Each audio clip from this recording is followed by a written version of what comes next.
Hello, ladies and gentlemen, and welcome back to the Oks Pod, where today I will be discussing the results of the NBA draft. But before I continue, I want to give you a little bit of information of how my podcast schedule will look. I will be releasing a podcast every week on Sunday, but if there are any major news that occur during the week, I will make a short podcast about that. I will also be making one on July 1st, as that is the day that the NBA starts its free agency. I will also be releasing an extra podcast about the Double XL freshman list tomorrow. But let's get into the NBA draft. So before I get into the selections and what I think about each selections, I want to go over the two trades that happened for the top 10 picks. So the Pelicans traded the 4th pick to the Atlanta Hawks. In my opinion, I think the Pelicans won the trade. Not only did they get the 8th pick and the 17th pick, but they also got rid of Solomon Hill's contract. They also got some second round picks. They also traded the Cavs pick, but that's going to turn into 2 second rounders. And really, second rounders are very hit and miss. If you get 2 second rounders, maybe one will stay on. You'll even sign to your team. So to me, second rounders aren't very important, but I think the fact that the Pelicans got two first round picks and got rid of the Solomon Hill contract definitely made them the clear winners of the trade.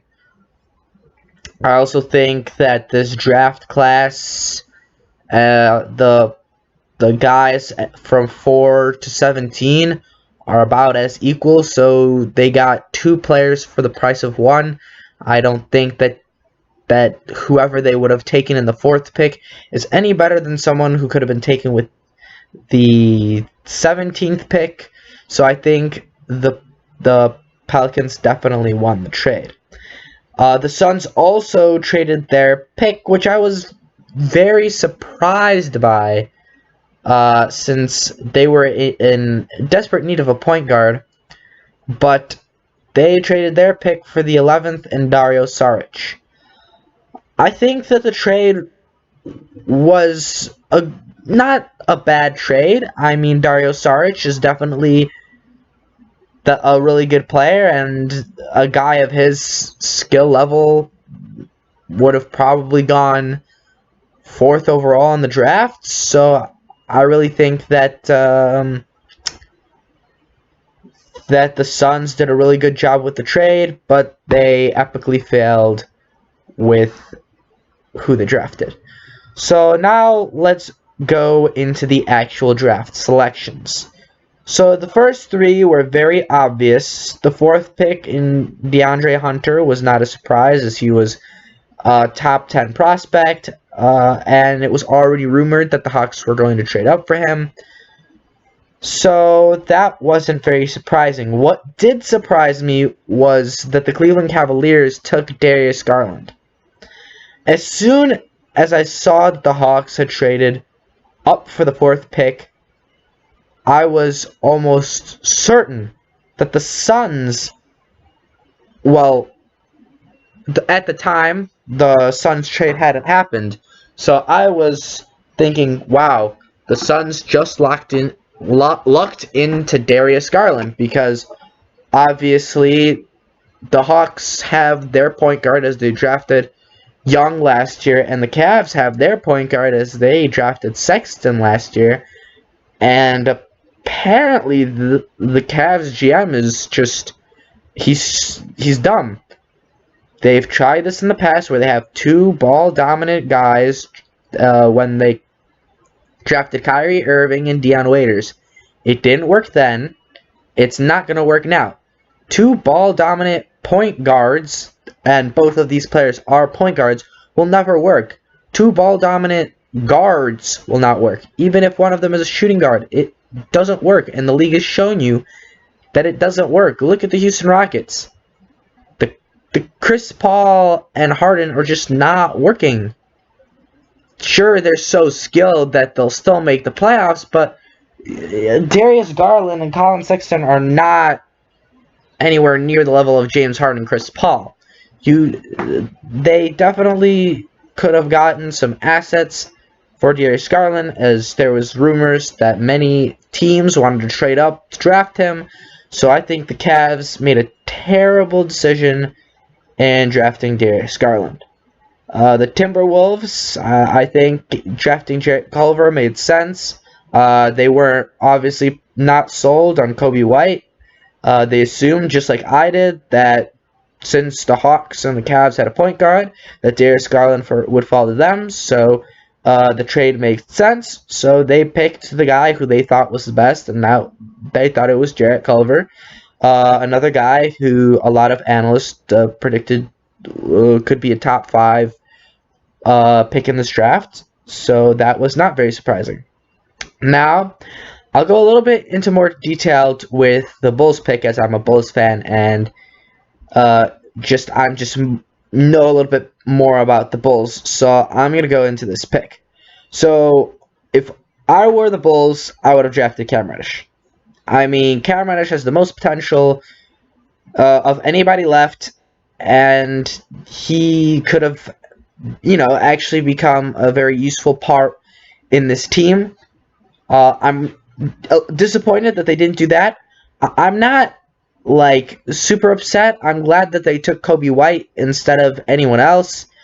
Obviously, it seemed like they probably weren't getting a good deal with the 7th pick, because the only other teams that really wanted to trade up were the Boston Celtics, and going down to maybe the 14th pick, I don't know. I don't think that the Celtics had the assets and the willingness in order to trade up to that pick. And I don't really think that there was any other team that would have wanted to trade up. So I think with the 7th pick, obviously Kobe White would have been my second choice after Cam Reddish. I mean, it seems like a lot of the analysts are saying that the Bulls won because they really needed a point guard.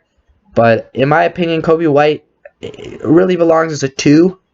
He's a very good shooter, and not a very good distributor.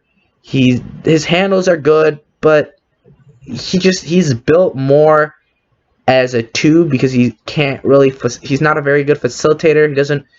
He's not a very good floor general. He doesn't seem to be able to run plays very well, which is kind of what you needed, especially with the Bulls.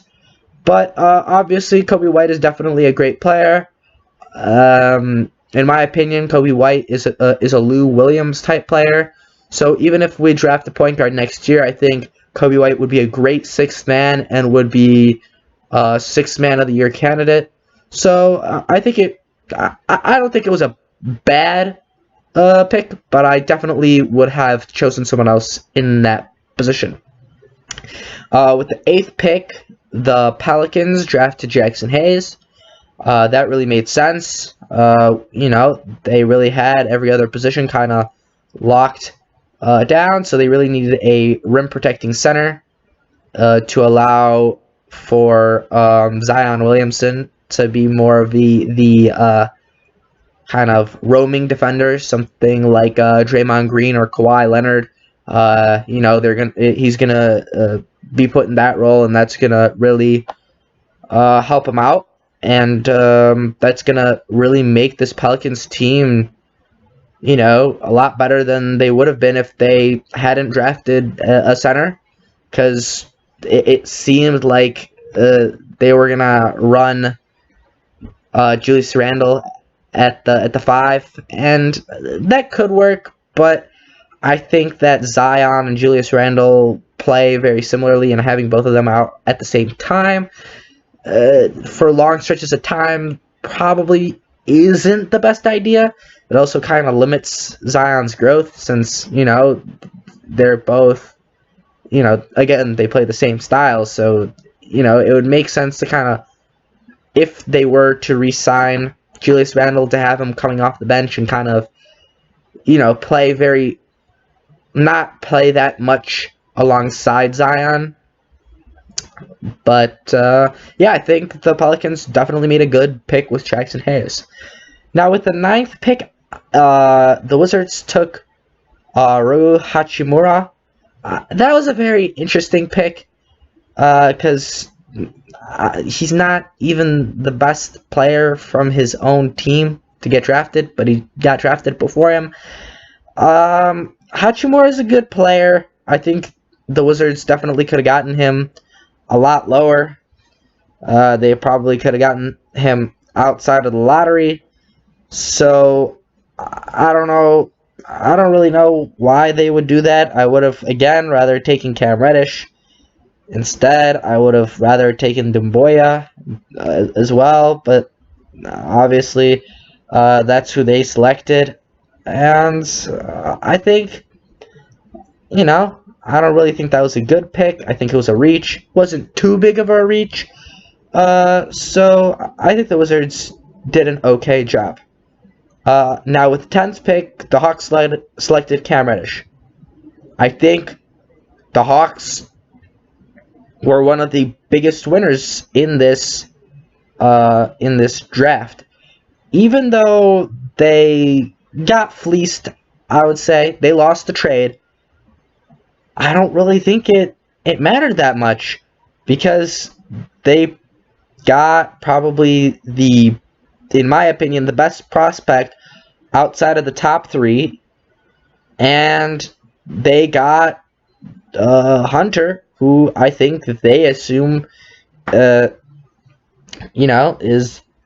a better player than the 2 guys that they could have selected at number 8 and 17. And now that I'm kind of looking at who was drafted 8 and who was drafted 17, I might actually like DeAndre Hunter more than those 2 guys.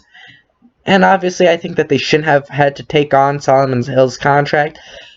But they're not signing anyone, so I guess, obviously, it's a 1-year player, so it's not really affecting them that much. So I guess, obviously, it was a bad trade. But I think they lucked into having Cam Reddish fall to 10, and because of that, I think that it didn't matter that they lost the trade. They still won in the draft. And then the Phoenix Suns. This franchise has taken the Kings' slot for the worst managed franchise. The Kings, for a long time, were a laughing stock. With what happened in the past, where they didn't even have a chance to keep their pick this year. They kept making these stupid deals, and finally now their team is looking better, and the Suns decided, you know what, Kings? Now that you're not the worst run franchise in the NBA, we'll happily take your place. And with the 11th pick, they drafted Cameron Johnson. This man was a second-round pick. Even his own teammate, Kobe White, was shocked that he was selected this early. His own teammate was shocked. He didn't even hide it. He couldn't hide it because he was that surprised by this pick. I mean, what were the Suns thinking? I mean, this man is older than their best player, and their best player is already off of his rookie deal. He's 6 months older than Booker. He's older And he's had major injuries to both of his hips. Why would you draft someone this early with such red flags? I mean, look at Ball. This man balled out in college. Cameron Johnson, comparatively, did not. And he's younger, and he's only gotten one major injury. And he went in the second round, in the middle of the second round. This man is worse, has probably as much, if not more, injury concerns, and he's less skilled and older. There's literally no reason why you needed to take Cameron Johnson so early. The Suns are, I mean, I don't understand what they're doing. They got rid of TJ Warren for cash consideration. And then they took on the Aaron Baines' contract. What are they doing? This franchise makes absolutely no sense. Now, I'm going to skip around until the 21st pick, where the Grizzlies got Brandon Clark, someone who I think might be one of the steals of the draft. This man, Brandon Clark, a lot of people were saying that he was a top 10 player. He fell all the way to the 21st pick, and the Grizzlies got him. The Grizzlies may have just put themselves in playoff contention. They got Ja Morant. They now have Brandon Clark. Their team is starting to fill out really well. I mean, if Brandon Clark and Ja Morant are as good as all these experts are saying they are, I mean, watch out. The Grizzlies rebuilds usually last, at least 5 years. This rebuild might be done in 2. I mean, this might be the fastest rebuild of all time. They started their rebuild this year, and they might already be in playoff contention after 1 year. I mean, come on. The Memphis Grizzlies just probably got the one of the 5 steals of the draft. Now, let's go to another steal of the draft, and that would be the Trailblazers getting Nasir Little. Nasir Little did have a very bad rookie season, but he has so much potential. He's so raw, and he has so much potential that experts were still saying that he was a lottery pick. He fell all the way to the 25th pick. The Trailblazers just added another key guy that can really help them out. Nasir Little, I don't know too much about his game. I didn't really watch him that much. But from what I heard, Nasir Little is a really good player and is a steal in this draft. Another steal is Kevin Porter Jr. I mean, Kevin Porter Jr. was also someone who was supposed to be a lottery pick who fell to the 30th pick and is going to be with Detroit and might be with the Cavs depending on if the trade is confirmed. He's definitely not going to be on the Bucks, the team that technically drafted him, but the Detroit trade was made official, but the Cavs trade was not, and this is according to NBA.com, so we'll wait on that. But whoever gets him, I mean, he's definitely going to be a player that deserved to be earlier in this draft, and they got him really late. 2 other players who I think were really good pickups in the second round was Carson Edwards, who's going to be going to the Celtics, and Bruno Fernando, who's going to most likely be going to the Hawks. I think both of these guys, Carson Edwards, obviously, if you watched the NCAA tournament, he balled out for Purdue. He's a 3-point shooting point guard. And, I mean, there's not a single team that doesn't need good 3-point shooters. So, I think as a second round addition, he's one of the few guys in the second round that's definitely going to be able to stay on the with the team, and probably is going to carve himself out a decent career in the NBA. And same thing with Bruno Fernando. I heard a lot of good things about him. I heard and he was picked early in the second round, and it looks like he's going to be traded to the Hawks.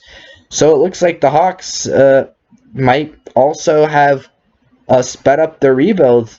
Obviously they got lost Horford. They traded away Millsap, and their rebuild also is a very fast turnaround. In my opinion, I think the Hawks might already be in contention for the playoffs. They definitely have a chance. They probably have the best chance to take the 8th seed, and especially if Indiana doesn't have Otto Porter Jr., and I think that the Hawks are already better than the Magic, so I really think that the Hawks just position themselves into getting into the playoffs. Then the Bulls drafted in the 38 and drafted Daniel Gafford. I heard absolutely nothing about him, and as soon as I heard that Bol hadn't been picked, I was just like, Bulls, please take Bol. Take the risk. It's a second rounder. How many second round picks have you kept? The last 2 years, you've disliked the second round pick so much, you sold them for cash. And before that, you had Paul Zipser. He's probably the best second rounder in recent memory. I mean, he was good. I don't know why they waived him, but obviously they did. I don't think there's a single second round pick that the Bulls have kept in the last, 10 years. I don't think there's a single pick that they kept. So why not risk it with someone with injury concerns like Bol? You're not going to keep Daniel Gafford. I can almost guarantee it. The Bulls don't like second round picks, so why not take the risk? I mean, look, when the Bulls were up at the 38th pick, with the 38th pick, there were 3 guys that I wanted them to pick. Either Bol, who I thought was a top 10 pick. I mean, going all the way to the second round, that was just amazing. Naz Reid, who was a top player, played decently in college, not great, but I think that obviously that you take a flyer on someone who didn't have a great college season but did really well in high school, because look, as I was saying before, these second round picks are just like, most of them aren't gonna stay in the league, so you might as well pick someone raw who actually has the chance of becoming someone really good. Then we go to the Denver Nuggets, who got the steal of the draft and got Bol. The Denver Nuggets front office might be the smartest front office in the NBA. 44 teams passed on Bol. 44 picks before Bol got selected.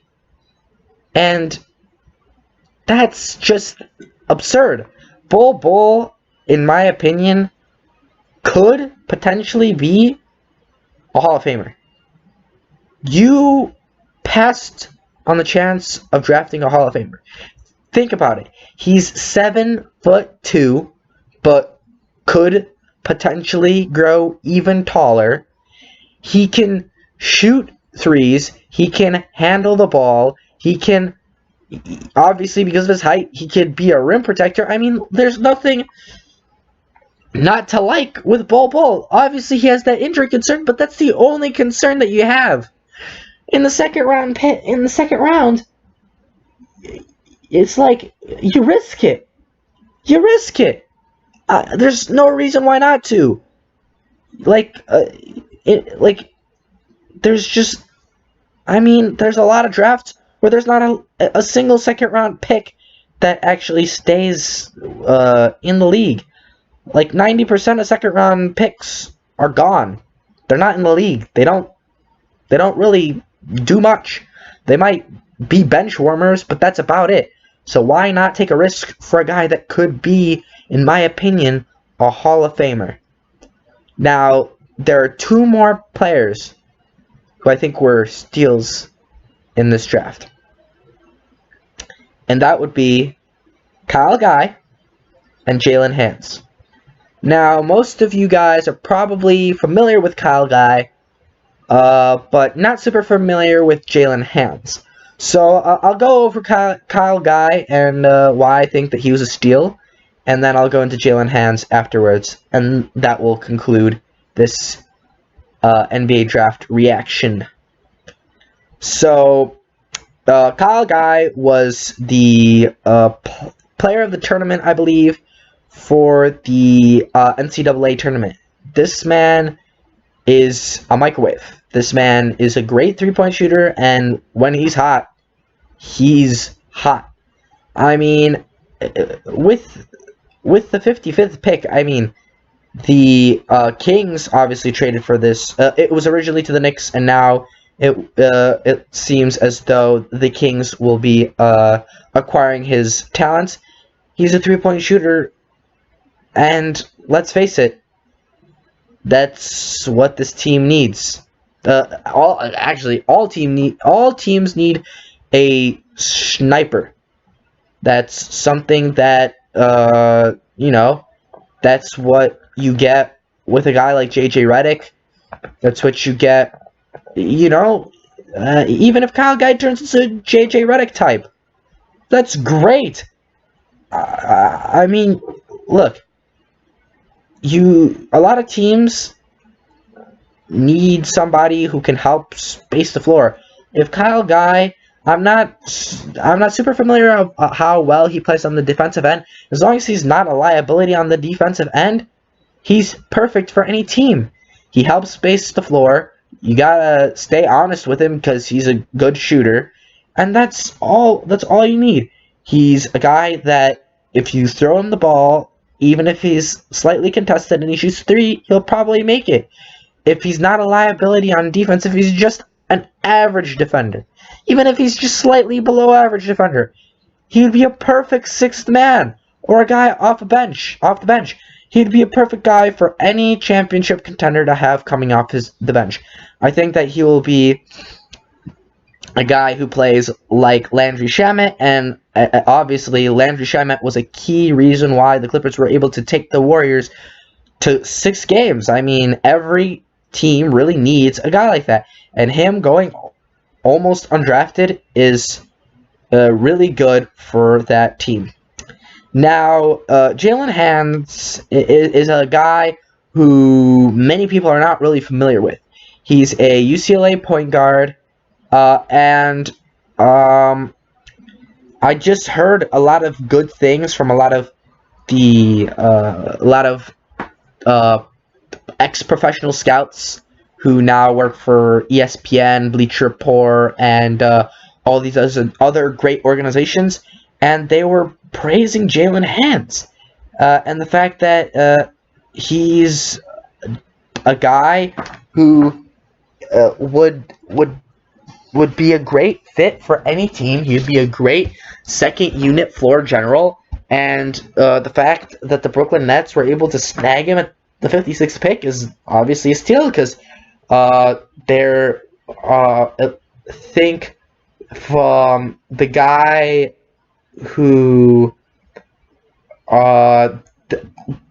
think it was the Herd. If you go and listen to the Herd, their draft specialist actually said that he believes that Jalen Hand is a first round talent, and that the only reason that a lot of teams are going to pass on him is because of his maturity, but it's because of things that he did last year when he was looking to be drafted and that's what cost him to drop so far. So I think that you know, that a personality issue is something that obviously could be fixed, especially since he was an 18-year-old. He obviously is now a second round pick, so that's going to humble him a little bit. So I really think that the fact that he got picked in the second round might help him out and might, humble him a little bit, and that personality issue that they saw last year is not going to be as bad. Thank you guys for listening to my draft reactions. Until next time, please like, share, and subscribe. Goodbye.